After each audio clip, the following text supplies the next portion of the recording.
আপনার hepatitis B virus HBS positive, ডাক্তারের কাছে গেলে শুধু ওষুধ দেয়, হেপাটাইটিস বি ভাইরাসের ওষুধ অ্যালোপ্যাথিকে এটা তারা দিতে পারে না। তাই এটা হেপাটাইটিস বি ভাইরাসের ওষুধ বিধান প্রয়োগের মাধ্যমে বহু রোগ তারা সারতেছে, রোগী সারতেছে। আমি কারোর কাছে টাকা পয়সা এটা নেই না। ডাক্তার যারা আসেন পড়েন বন্ধুরা, ডাক্তারি স্বাস্থ্যের সাথে সাথে আপনারা বিধান প্রয়োগ শুরু করে দেন। 3টা প্রয়োগ একসঙ্গে যদি করেন ইনশাআল্লাহ তাআলা, যেমন করোনা ভাইরাসের টিকা দেন, চিকিৎসা করেন, সাথে বিধান দেন, কোরআন সুন্নাহর যে আইনগুলো আছে এটাও ফলো করে দেন।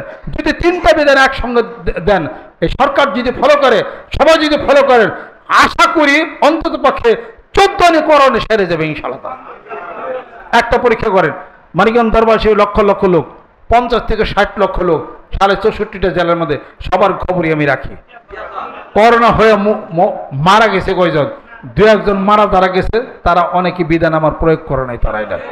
তারা সকাল বিকাল দুয়াও তারা পড়ে নাই, খুব লক্ষ্য করে দেখেন যে তারা নিয়মটা ভালো মতো তারা পালন করে নাই। ভিটামিন D3 খান, শরীরে রোদ লাগান, হাতে বা সর্ষে তেল লাগান, এরপরে কালিজিরার তেল খান, মধু খান, আদা চা খান, ইনশাআল্লাহ তাআলা আল্লাহ হাওলা ওয়ালা কুওয়াতা ইল্লা বিল্লাহ দোয়া পড়েন, আর সকালবেলা এই দোয়া পড়েন, ইনশাআল্লাহ তাআলা করোনা হইলেও করোনার সাথে যুদ্ধ করার মতো অ্যান্টিবডি তৈরি হয়ে যাবে। জোরে কল সুবহানাল্লাহ।